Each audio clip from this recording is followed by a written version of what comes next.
Bonjour Insta, bonjour à tous. J'espère que vous allez bien et je vous souhaite la bienvenue sur ce live 68 sur 365.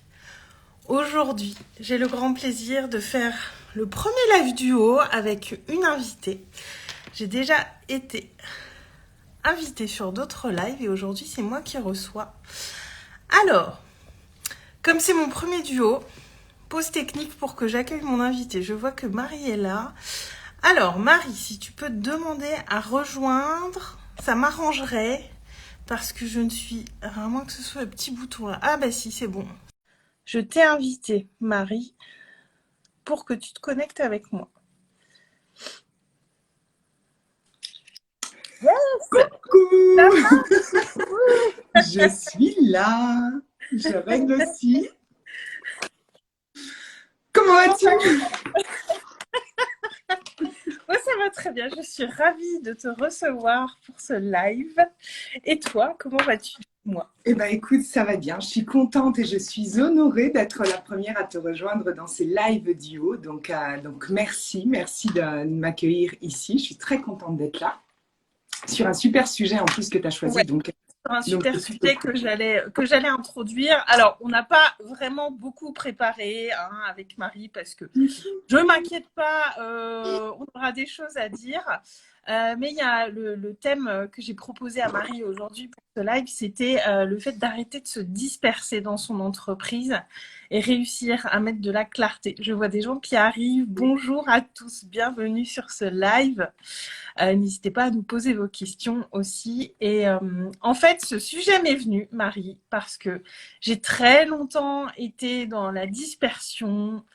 Je fais beaucoup de choses, j'ai toujours été beaucoup dans le faire, mais cet avant et cet après qui a eu cet accompagnement avec toi, c'est vraiment la clarté avec laquelle j'avance aujourd'hui et qui est hyper précieuse. Et alors, évidemment, j'identifie bien tout le processus, mais toi, qu'est-ce qui d'où elle vient cette dispersion quand on démarre en tant qu'entrepreneur? Et si tu veux prendre le temps de te présenter aussi avant de me répondre, On peut rentrer dans le vif du sujet déjà. Bienvenue. J'ai vu qu'il y avait Laura, qu'il y avait Émilie, qu'il y a tout plein de monde. Bienvenue à vous. Ouais. C'est un sujet qui touche la plupart, je pense, des entrepreneurs à un moment donné ou à un autre et de manière plus ou moins longue. Donc voilà, n'hésitez pas si vous êtes confrontés à ça et si vous avez des questions à poser. Ça peut être très intéressant justement d'engager un petit peu la discussion sur ce live. Et donc moi, je suis Marie Selfo, je suis entrepreneur dans l'âme, maman et fondatrice de l'Académie des Possibles qui démarrera à la fin du mois. Donc cette académie, c'est tout simplement un processus dans lequel je vais emmener les entrepreneurs du domaine du bien-être avec moi dans un processus pas à pas et en conscience pour aller finalement s'ouvrir à la clarté notamment, mais plus globalement à la liberté totale. Qu'est-ce que j'entends par liberté? C'est la liberté matérielle et immatérielle, donc émotionnelle, financière, à travers notamment un processus qui soit un processus de croissance harmonieux, donc qui vient vraiment aller équilibrer l'être et le faire et dans le respect de ce que nous sommes et de ce que nous accomplissons. Donc voilà, et puis globalement, mon univers, pour celles et ceux qui ne connaissent pas, mon univers et mes services, dont l'académie, reposent sur 3 piliers: la conscience de soi, la manifestation, les énergies, loi de l'attraction, et puis le business qui est très fort marqué, leadership, communication, stratégie. Donc voilà un petit peu pour me présenter. Et puis, concernant cette thématique-là, la clarté, le manque de clarté surtout, je pense, comme je le disais, que c'est vraiment quelque chose qui empêche aujourd'hui les entrepreneurs de vivre de leur activité, très clairement. On ne va pas faire de détour. Au-delà de créer un épuisement psychologique et physique, c'est vraiment ce qui empêche la plupart des entrepreneurs de se créer leur liberté. Et puis, il y a toutes les répercussions que le manque de clarté va pouvoir avoir. C'était quoi la question? D'où tu penses qu'il vient ce problème de dispersion qu'on a au départ? Parce que moi, je me rappelle quand j'ai démarré l'entrepreneuriat en ligne, avant vraiment de me lancer sur les réseaux, c'était assez clair ce que je faisais. Mhm. Et à un moment, il y a un truc qui a fait que je suis partie un peu dans tous les sens. Alors, j'ai quelques pistes de réponse, mais quand bien même pas toutes. Qu'est-ce qui fait qu'à un moment, on part un peu dans tous les sens, en fait, quand on démarre et qu'on met les pieds dans cet univers, selon Alors, toi? selon moi, déjà la dispersion vient du manque de clarté, le manque de clarté occasionne la dispersion, et je pense qu'il y a plusieurs facteurs en fait à prendre en compte. Et puis, bah, nous dans l'entrepreneuriat, dans le digital, c'est quand même un domaine assez particulier, hein. C'est quand même un écosystème, dans un écosystème particulier avec voilà des peurs particulières, avec des enjeux particuliers. Et je pense que déjà la première chose, bah, c'est le manque de clarté, l'éparpillement, le fait de se disperser. Je pense qu'à la base, déjà, c'est le manque de clarté d'une part, et puis l'alignement intérieur. Par alignement intérieur, j'entends la solidité intérieure à l'égard de ce que l'on veut et de qui l'on est. Et souvent, quand on arrive sur les réseaux, ben, il y a le fait d'être exposé, il y a le fait qu'il y ait une multitude de choses, qu'il y ait beaucoup de monde. Puis c'est ça, on est dans l'industrie de l'accompagnement et du coaching. En digital, il y a énormément de contenu, de vidéos, il y a plein de choses. Donc, ce qui peut faire que bah, si on n'est pas complètement solide dans ce que l'on veut, qui l'on est et la façon dont on a envie d'accomplir les choses, on peut vite, c'est très humain, c'est réactionnel, on peut vite voir tout ça et être un peu ébloui et puis se perdre. Donc, je pense que déjà, le fait de ne pas se connaître pleinement avant de débarquer dans cette espèce de, je ne sais même pas comment le caractériser, c'est rapide. C'est des rapides d'eau finalement dans lesquels Ouais, on est j'appelle embarqué. ça, des fois j'aime bien appeler ça Disneyland parce que tu sais, c'est comme quand on arrive au parc d'attractions, il y a plein de couleurs, on veut tout faire partout et ça m'évoque vraiment ouais, Disneyland quoi. Quand on arrive, c'est waouh, trop bien! Et il y a le C'est deuxième ça. effet qui Et puis, ben, ce qu'il ne faut pas oublier, c'est que souvent les entrepreneurs, ils ne sont pas à la base euh, des, des, des personnes qui travaillent dans le monde de la communication, de la stratégie, du business pur. Du coup, ben, quand ils arrivent là et qu'ils sont exposés à tout ça, ben, souvent ils viennent remettre à un moment donné en question peut-être ce qu'ils font, peut-être ce qu'ils sont, peut-être la manière dont ils le font. Et il va y avoir cette tendance un petit peu à mimer, alors c'est très inconscient, hein, mais à mimer ce qui se fait pour essayer de s'adapter en fait à ce milieu-là. Quand on rentre là-dedans, on vient s'adapter, on pense qu'il y a voilà, des règles du jeu, des choses à faire, à pas faire, et puis on peut vite se perdre là sur ce chemin. Donc je pense que vraiment déjà la première chose, bah, on en revient, hein, c'est la conscience de soi, la connaissance de soi qui doit être vraiment solide. Et ça c'est vrai au début, mais c'est vrai sur tout le long, et même c'est encore plus vrai dans la suite en fait de notre évolution. Parce que plus on grandit, plus on commence à être exposé, plus la solidité intérieure elle va être importante. Parce qu'on va soit être, on va y avoir des enjeux émotionnels plus grands, évidemment, et donc on va être plus tenté peut-être à un moment donné de poser le jugement sur nous, de se remettre en question, et on peut vite se perdre en fait avec tout ce qu'il y a, comme tu dis, un petit peu comme Disneyland. Donc je pense que la première chose, et je reviens à peu près pour 100% des questions liées à l'entrepreneuriat, c'est cette solidité finalement que l'on a en nous, puis bah, la clarté, quoi. Qu'est-ce qu'on veut vraiment? Je me rends compte que c'est quelque chose qui est pas suffisamment développé et approfondi à titre personnel et professionnel. Et je pense que ça aussi, ben, c'est un des pans de la solidité intérieure qui est parfois négligé en fait. Je ne sais pas si ça vous parle, vous qui êtes là. Est-ce que oui. Vu qu'il y a Nicolas qui est arrivé aussi, oui, Claudia, bonjour à vous deux, Nico, le duo parfait.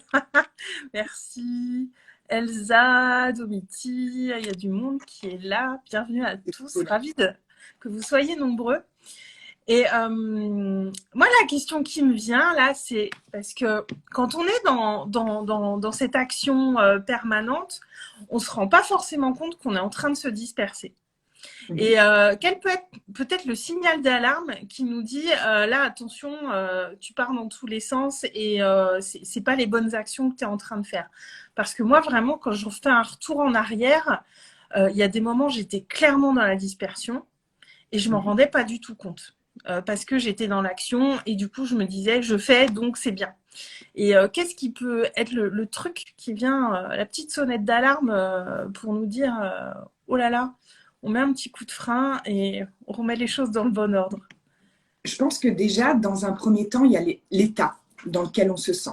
Quand on a tendance à aller s'éparpiller, on a tendance à être soit beaucoup sur les réseaux ou soit en train de faire beaucoup de choses toute la journée ou d'avoir vraiment le cerveau qui est, on va dire, pas en surmenage, mais qui est une charge mentale qui est quotidienne, donc avec plein de choses, plein de trucs, plein de ceci, plein de cela. Et bien ficelé, mais je suis mon... Désolée. L'ordinateur, ok, vous savez ce que j'écoute. Ouais, la première chose, ça va être déjà de comment on se sent. C'est un bon indicateur de voir si on est un peu dans la confusion, si on est un peu en train de s'égarer. Déjà, ça, c'est les premières choses qui peuvent venir être alertées en nous.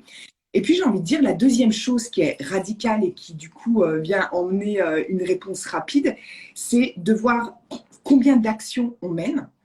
Par exemple, si on prend une échelle quotidienne, ça va être de voir les actions que l'on mène et ces types d'actions-là, par exemple, sur une semaine, sur 15 jours, sur un mois, quelles sont ces actions qui mènent à un résultat concret dans la matière. Ça peut être, je ne parle pas forcément financièrement, mais ça peut être en personnes avec qui on a eu du lien, la façon dont on a interagi avec notre audience, les choses que l'on a mis en place. Ça va être vraiment d'aller chercher ces résultats-là concrets dans la matière qui nous montrent qu'en fait, on est dans de l'action, mais de l'action bénéfique pour notre entreprise.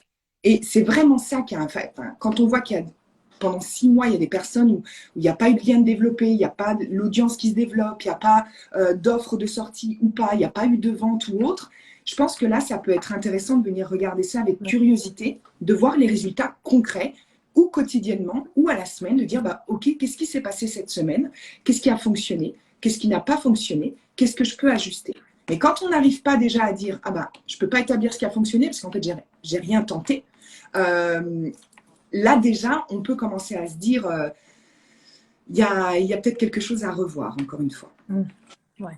Cette notion de mettre du mouvement, finalement, et j'étais en rendez-vous tout à l'heure, et c'est vraiment ce qui est revenu, c'est de mettre du mouvement, comme tu dis, c'est pas les résultats financiers, c'est pas tout. C'est un indicateur parmi d'autres. Et vraiment, cette notion de mettre du mouvement, enfin, moi, je le vois vraiment là depuis...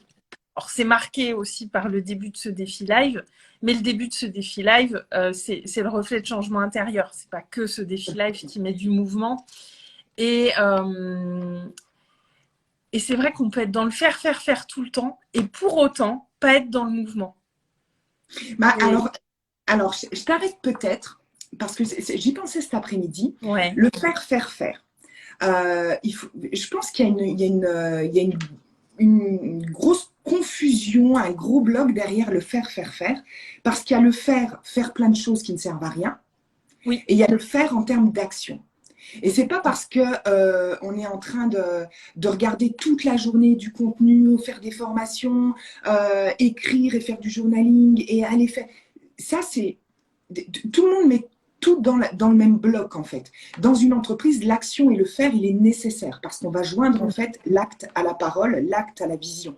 Donc il y a des actions qui sont nécessaires et justes. Mais souvent on met dans le faire tout. C'est-à-dire parce qu'on va rester par exemple derrière son bureau toute la journée, qu'on va se dire j'ai fait plein de trucs, j'ai trié mes dossiers, j'ai réécrit ma bio, j'ai mis 3 heures, j'ai écrit 2 posts, j'ai fait.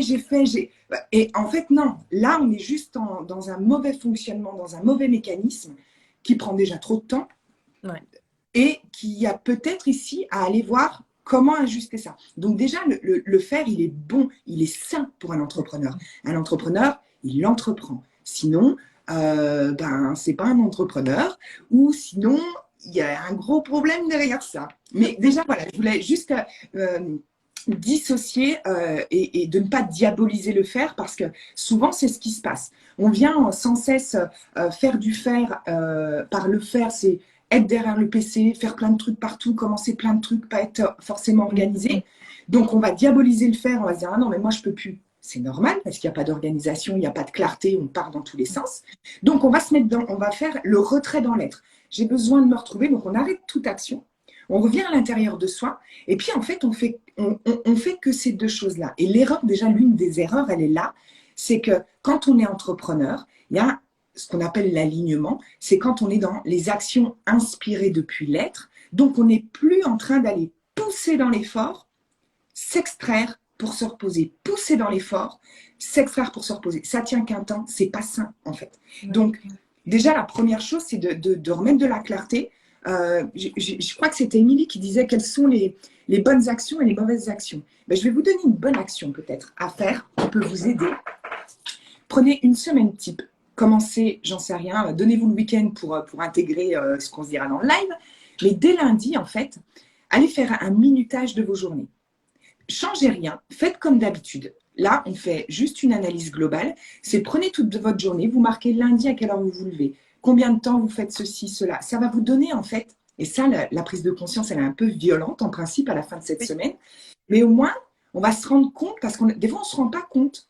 Donc, on va déjà se rendre compte, on va avoir une vraie base où on pourra aller mettre de la curiosité pour voir ce qu'il y a à faire. Parce que les bonnes actions et les mauvaises, il n'y a pas de bonnes ou de mauvaises. Il y a celles qui vont être justes pour nous, il y a celles qui vont nous correspondre et il y a celles qui vont être adaptées à nos vies. 2 entrepreneurs, une qui est maman, une qui ne l'est pas, on n'aura pas les mêmes bonnes actions. Donc, je pense que déjà d'aller tout mettre à plat, vous prenez du lundi au vendredi et vous faites la liste de tout. Vous allez 4 fois aux toilettes, ça rentre en compte. Vous mettez 1h30 de pause pour manger, ça rentre en compte. Et en fait, vous minutez toute la journée. Déjà, rien que le faire ça en conscience, vous allez vous dire, oh, là, en fait, je suis en train de passer beaucoup de temps là-dessus. Ouais. Et après, c'est intéressant d'aller voir la suite. Excuse-moi, je t'ai coupé, mais je me suis dit, je vais l'oublier. Non, non, pas de souci. Et c'est vrai que ça pique un peu. Je vois le commentaire d'Emilie qui dit ça va faire mal. Moi, je l'avais fait, je ne l'ai pas refait récemment, mais je l'avais fait une fois où j'avais vraiment minuté. Ça pique un peu. C'est pas agréable. Hein. Ça pique beaucoup. On voit tous les trucs inutiles qu'on fait et toute l'énergie inutile qu'on dépense. C'est ça. Et moi, j'avais fait ça au début, justement, parce que j'étais là et je disais, j'ai pas le temps. Je suis tout le temps, en fait, occupée. Et puis, en fait, à un moment donné, je me disais, mais je fais quoi? J'avais même moi du mal à identifier qu'est-ce que je faisais.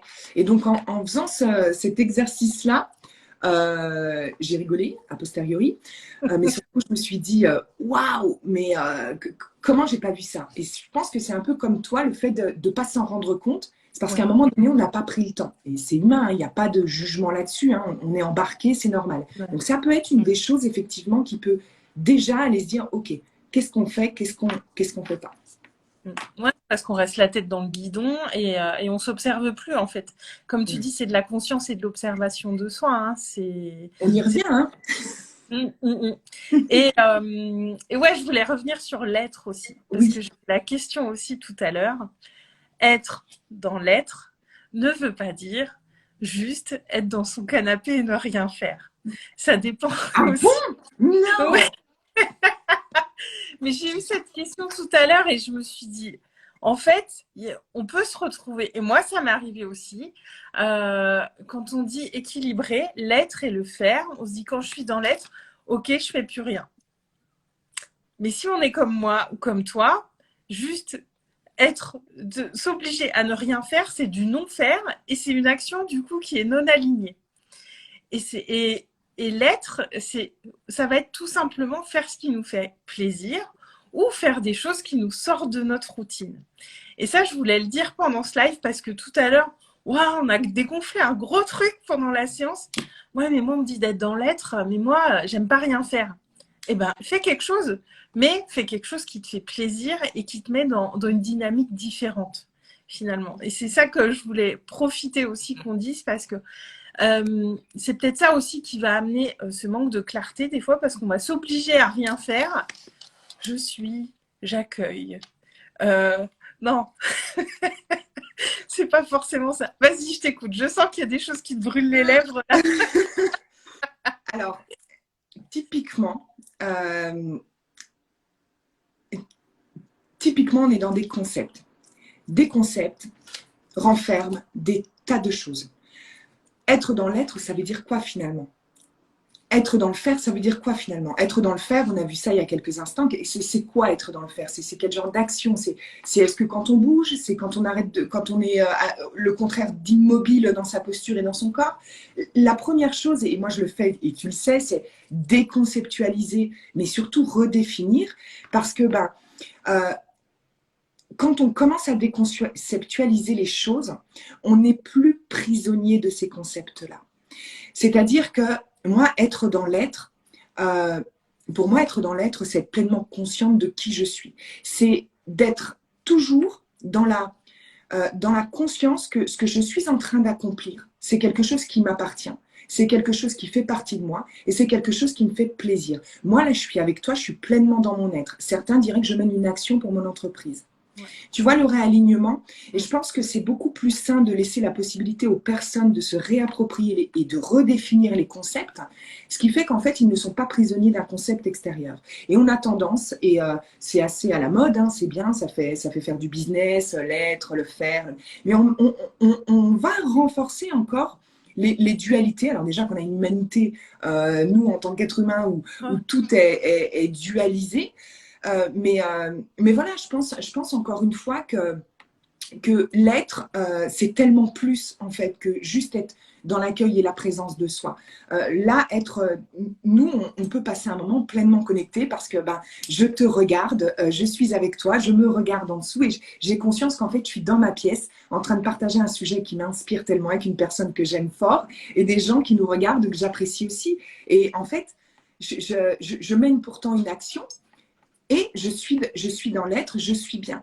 Qu'est-ce qui va faire en fait on va ressentir qu'on est dans l'être? Moi, c'est comme ça que je le jauge en fait.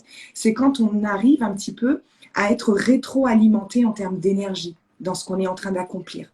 Alors moi, par exemple, ayant une valeur business très forte, moi, je ne peux pas aller m'extraire ailleurs pour être dans l'être parce que j'ai une valeur très forte. Mais encore une fois, si je sens qu'à un moment donné, la partie business vient m'essouffler un petit peu, je peux rester dans l'être, mais aller dans mon jardin et désherber. Comme j'ai fait lundi, j'ai passé la matinée à désherber et j'étais dans l'être.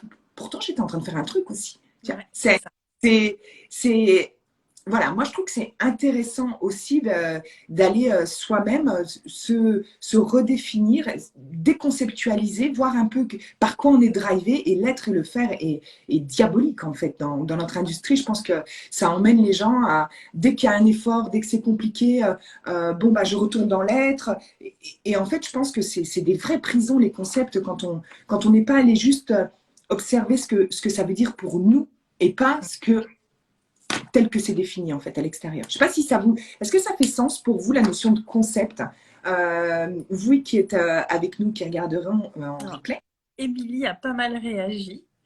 Émilie, elle passe par tous les émoticônes. Ça a l'air de... Tout va bien, Émilie. Tout va bien.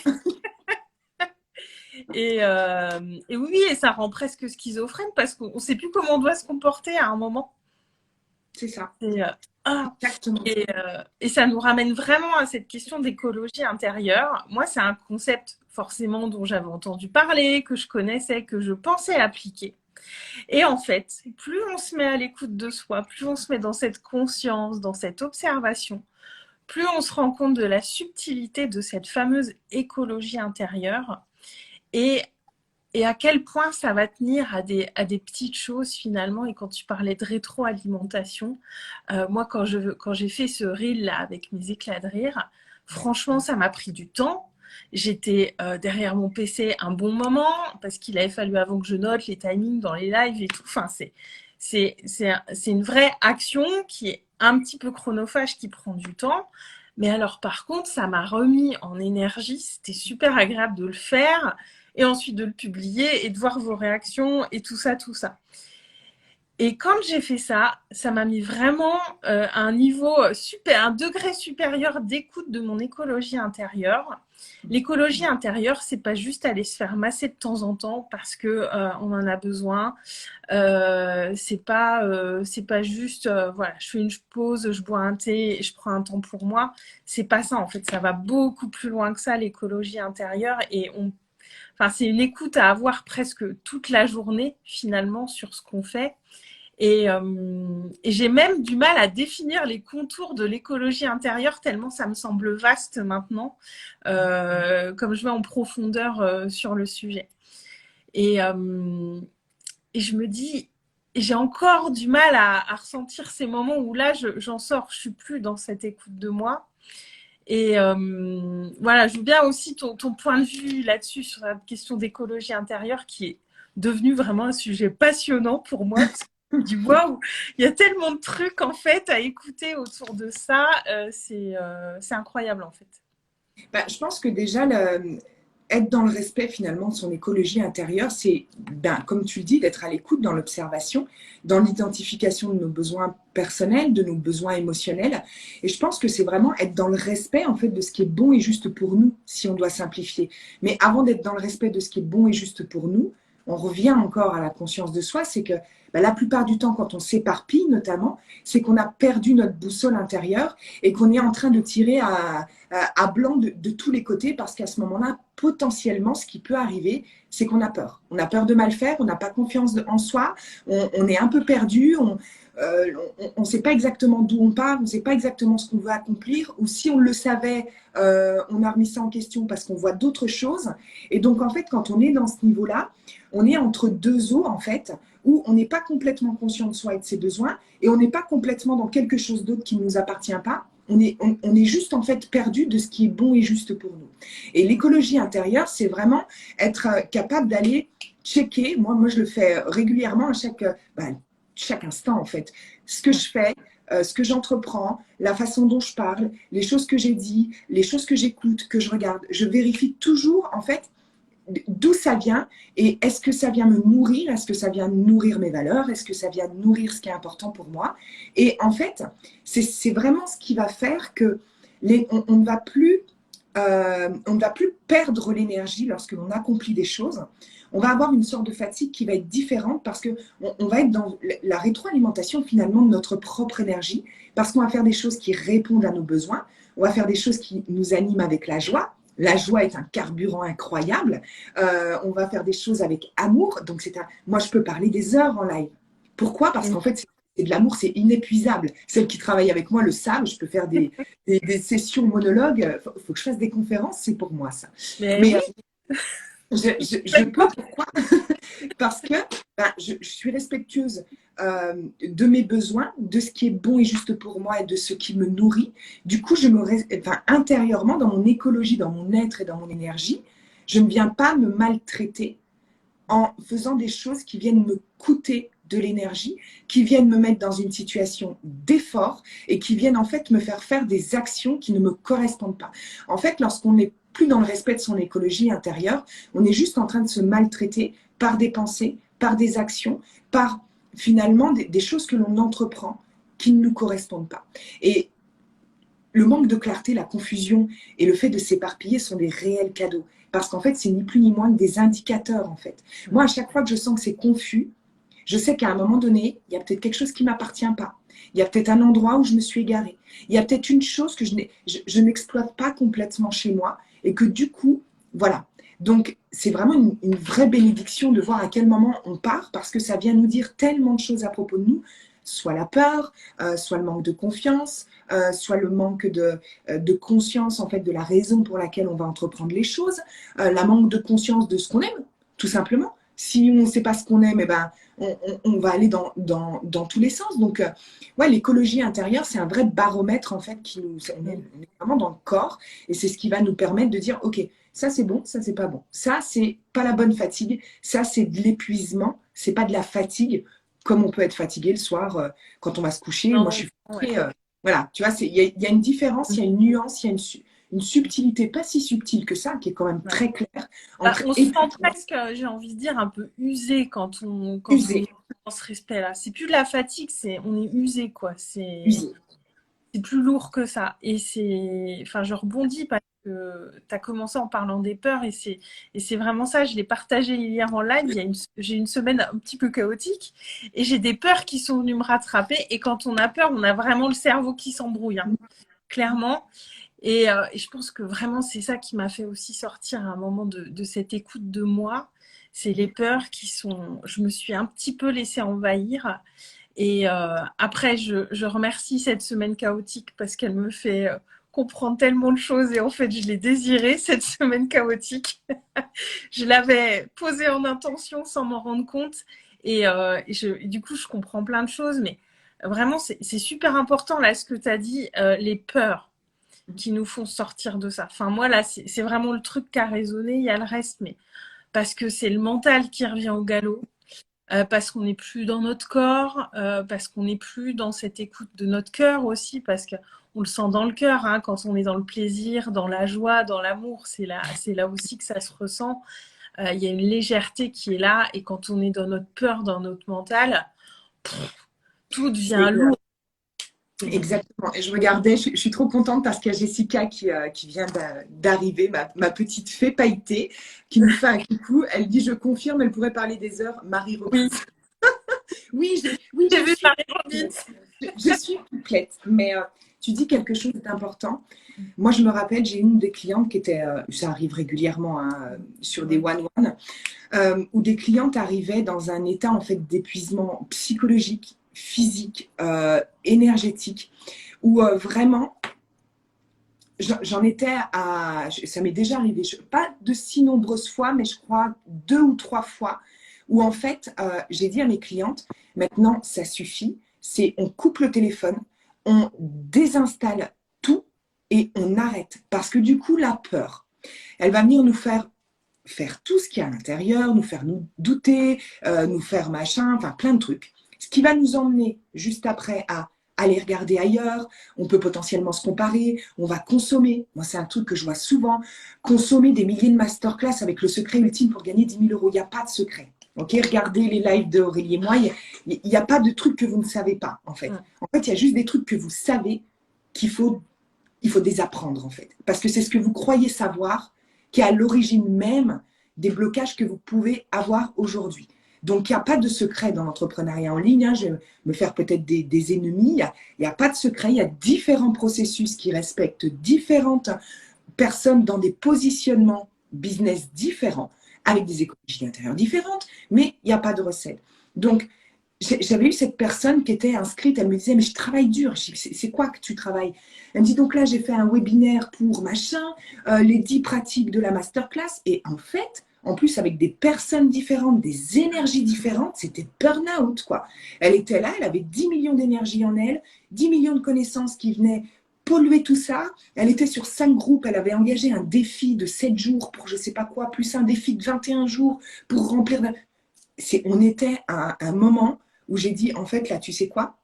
On coupe tout. C'est terminé.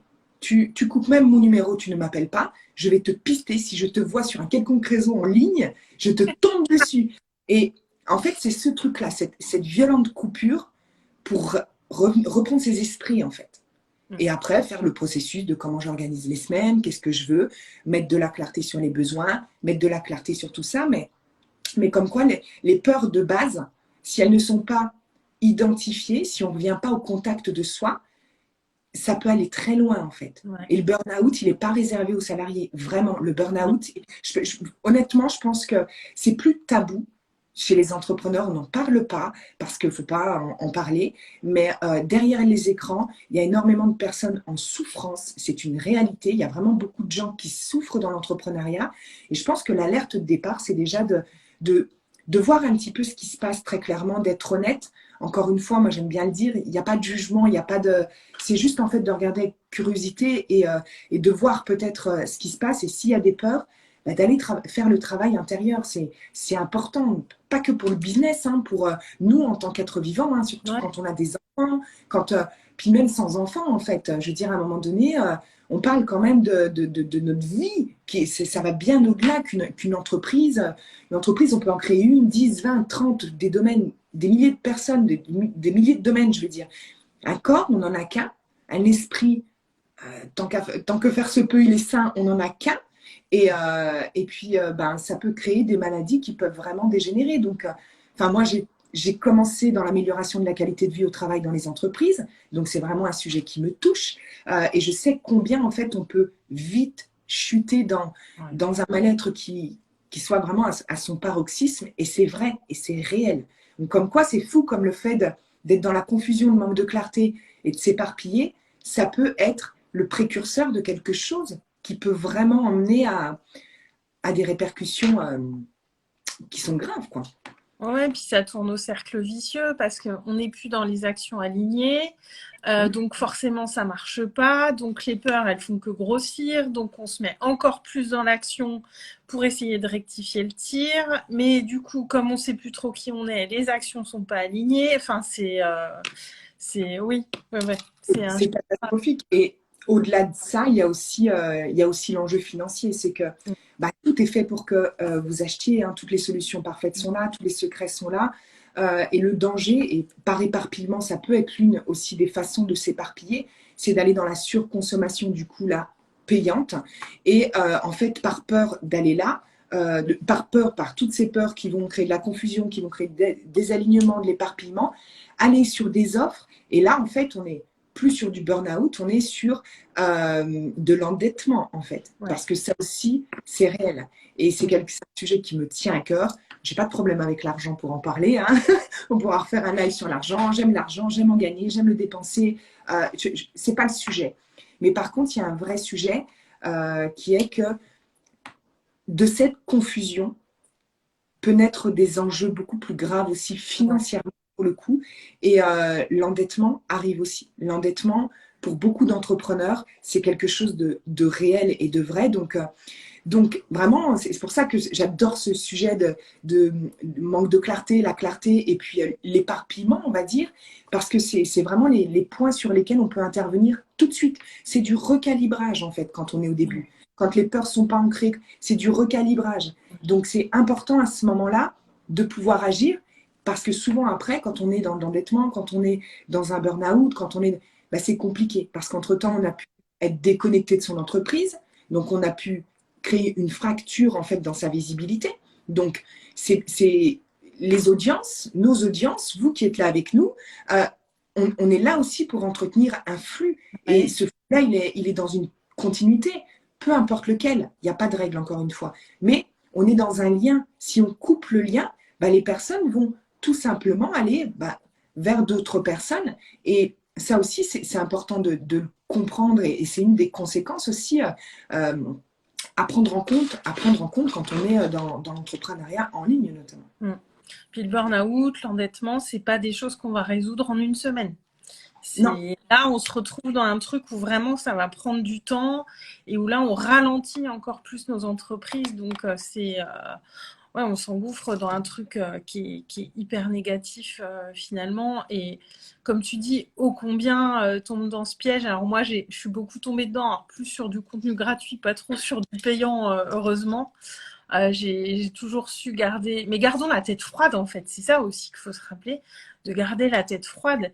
Il y a beaucoup de gens qui sont hyper doués en marketing sur les réseaux. Mais c'est honorable. Moi, je juge pas. Oui. Au contraire, je suis admirative en fait des leviers psychologiques de plus en plus performants et efficaces qui font que voilà, parce que soyons clairs, aujourd'hui, l'entrepreneur, il a des tas de problématiques. Il existe plein de problématiques, mais la plus grosse, c'est l'argent. On ne va pas se mentir, hein, c'est le manque et l'argent. Donc, c'est l'un c'est humain, parce qu'on vit une vie matérielle. Donc, c'est humain qu'on soit dans le désir de se soucier de sa situation financière. Et je dirais même qu'au-delà d'être humain, c'est quand même responsable d'être connecté. C'est quand même une bonne chose. C'est très bien. Moi, je vous invite à rester très connecté à la matière à ce niveau-là, hein, parce que si vous ne voulez pas, les huissiers le sont. Hein, donc, à un moment donné, on vous ramènera à la réalité. Hein. Mais oui, les stratégies marketing, elles sont très bonnes. On n'arrêtera pas le marketing parce que de toute manière, il y a du marketing parce qu'il y a des gens qui consomment ce marketing-là. Donc, ça ne sert à rien de tirer à bout portant tant qu'il y a de l'offre parce que il y a de la demande et puis il y a de la réponse derrière. Maintenant, effectivement, c'est important, comme dans l'alimentation, j'ai envie de dire, ou comme dans la vie personnelle, comment vous consommez, à partir de quel endroit vous consommez. C'est pas différent l'entrepreneuriat quand on prend un peu de hauteur. C'est exactement comme dans la vie, en fait, quel choix vous faites et vous aurez les réponses en face. Si vous œuvrez depuis le manque avec l'illusion qu'on peut claquer des doigts et avoir 500 000 € en un mois, eh bien, voilà. Et à contrario, si vous arrivez à mettre un peu de conscience, d'identifier vos besoins, de savoir qu'est-ce qui est bon et juste pour vous, vous irez naturellement vers la personne qui est bonne et juste pour vous. Mais quand on commence à paniquer, quand on commence à perdre la boule et qu'on a peur, eh ben, il y a l'urgence qui se met aussi chez les personnes et on fait n'importe quoi. Là, je peux faire CF, mon live sur Marie a voulu devenir blonde. Marie a perdu ses cheveux. Marie a perdu ses cheveux et ça m'a coûté 4 bras, 10 fois plus cher derrière.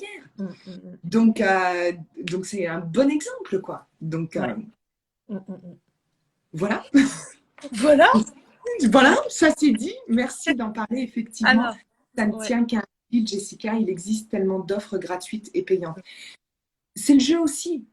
C'est le jeu aussi. On est dans un océan qui est un océan incroyablement merveilleux et fantastique, avec des opportunités de rencontres incroyables, avec des possibilités d'expansion spectaculaires. J'ai casé tous mes mots. C'est magnifique. Ouais. Mais quand on garde la tête froide, quand on garde la tête froide, quand on fait preuve d'intégrité dans sa façon d'accompagner aussi, c'est important de le mettre aussi, d'intelligence et d'intégrité, il y a moyen de connaître des expansions tant personnelles que financières à hauteur de ce qu'on peut permettre aussi à nos clients de les élever à titre personnel et professionnel également. C'est un jeu, si tout le monde est gagnant, il y a vraiment moyen de faire des trucs incroyables et de toucher cette liberté-là totale et cette croissance finalement qui soit harmonieuse quand on agit depuis le cœur. Depuis la peur, on fait de la merde. Depuis la peur, soit on va pricer hyper cher parce qu'on a peur, soit on va sous-pricer, donc on va s'épuiser. Quand on parle de la peur, on fait des actions de merde et c'est pas respectueux et de nous, et potentiellement aussi des clients. Donc, il y a tellement d'enjeux, mais voilà, là, je parle et je sensibilise en tant qu'ancienne gendarme les points. Voilà, mais c'est magnifique. Il y a des belles choses à accomplir. Regarde-nous, tu es venu à la maison. On a incroyable. Je t'aurais jamais rencontré si tu n'avais pas choisi un jour de rentrer dans mon univers et si on n'avait pas... Non, je pense pas que je serais venue au Creusot comme ça. Et je suis pas sûre que je serais tombée sur toi. Mais je vais juste rebondir. Il est 16h42. On va pas faire un live fleuve qui dure 2 heures, mais je voudrais juste rebondir parce que tu as dit un truc qui me tient tellement à cœur. C'est toute cette richesse et cette beauté qu'on peut mettre dans cet univers. Parce que c'est à nous de le faire. Oui, il y a des revers, des côtés qui sont moins beaux, mais... tout est équilibre, c'est normal. Et c'est à nous aussi de mettre de la lumière dans tout ça, d'œuvrer avec éthique, avec le cœur, avec alignement, avec ce qui est juste pour nous. Et c'est aussi, j'en profite du coup pour parler de l'espace que je crée qui s'appelle Social Light. Moi, je kiffe les réseaux sociaux. J'ai pas honte de le dire parce que des fois, quand je dis ça, on me dit oui, les réseaux sociaux, il y a ci, il y a ça, c'est pas bien, c'est le diable, les réseaux sociaux. Non. Non, c'est le diable, à la limite, il est partout et il est nulle part. C'est juste qu'est-ce qu'on fait, nous, avec les choses. Et c'est vraiment pour ça que je crée cet espace. Déjà parce que quand on arrive dans le monde des réseaux sociaux, c'est un peu la loose, on est un peu perdu, on ne sait pas quoi faire et aussi remettre vraiment de l'humanité et du cœur là-dedans. Et donc là, pour le coup, c'est un espace gratuit que je crée parce que je voulais depuis plusieurs mois créer un espace gratuit et j'attendais d'avoir ma porte d'entrée qui soit la bonne pour moi. J'aurais pu me précipiter là, début août, à dire « Oh, je veux créer un espace gratuit, je vais faire un groupe Facebook et partir. » Et non, voilà, j'ai laissé le temps de maturation pour que cette idée arrive. Elle est arrivée. Et comme tu dis, voilà, c'est à nous de mettre de la beauté et de l'humanité et de l'éthique dans tout ça. Et c'est vraiment super important en tout cas pour moi. Donc, je voulais rebondir là-dessus et parler au passage. Donc, nous, on démarre fin septembre. Bah, l'Académie des possibles démarre fin septembre aussi. Fin septembre aussi. Mais je me demande s'il ne va pas y avoir un petit pont entre l'Académie et on faudra qu'on discute. On verra. C'est une très belle initiative et et c'est absolument représentatif ce que tu fais, ce que tu offres, du travail que tu as fait et de cette sécurité finalement intérieure que tu as pu créer en toi. C'est totalement en lien avec le sujet du jour. Il y a des choses incroyables qui découlent de la clarté. Il y a des choses incroyables qui découlent lorsqu'on peut finalement créer de l'espace en soi. Parce que quand on est trop occupé à faire des millions de trucs qui servent à rien, on n'a plus de place en soi pour aller sur de l'action inspirée, des actions qui viennent de l'être, donc action inspirée. Et c'est dommage parce que du coup, on se prive soi de ça. Et on prive les autres de ça aussi. Sorority Business, moi, donc mon espace offert à moi, ma belle porte d'entrée dans mon univers, est née de cette conscience-là, comme toi. Elle est née en fait de cette reliance à l'amour, de cette reliance à cet espace en moi et de ce désir d'offrir. Et aujourd'hui, je veux dire, c'est un lieu d'expansion, c'est un endroit magnifique. Et pour moi, qui est encore gratuit aujourd'hui, dans lequel je m'investis énormément. Et je terminerai juste pour dire qu'on ne perd jamais rien quand on offre. Je vous le garantis, on ne perd pas quand on offre. Moi, je suis contre le principe de donner le pourquoi et vendre le comment. On a une valeur, lorsqu'on est connecté à notre vraie valeur, elle est inépuisable. Moi, je peux parler 500 000 heures et surprendre mes clientes en me disant, mais quand c'est qu'on va savoir tout, parce qu'il y a toujours un truc que tu nous sors qu'on ne savait pas. Pourquoi? Parce qu'en fait, depuis le cœur, on est dans cette évolution-là en tant qu'être. Donc, notre regard évolue, notre conscience évolue, tout évolue. Et en fait, on n'a jamais de fin à cette valeur-là, on n'a jamais de fin à l'amour qu'on peut donner. Et la richesse, c'est l'amour. Point. La richesse, c'est l'amour. Ouais. L'abondance, c'est l'amour. C'est inépuisable, vraiment. Inépuisable. Ouais. Et on va s'arrêter là-dessus parce que c'est tellement oui. Je regarde juste, Émilie. Bravo Aurélie, merci. Le gratuit, le payant, Jessica, on en a parlé du coup. Je pense que c'était parfait pour terminer ce live. Merci beaucoup à vous tous qui avez été là en direct. Pour ceux qui regarderont le replay, n'hésitez pas à partager, à commenter, à venir nous voir en privé si vous en avez envie. Merci Sophie. Merci Sophie. Merci beaucoup à toi Marie d'avoir été avec moi pour ce live. C'est un grand plaisir de t'avoir reçu. Et tu reviens quand tu veux.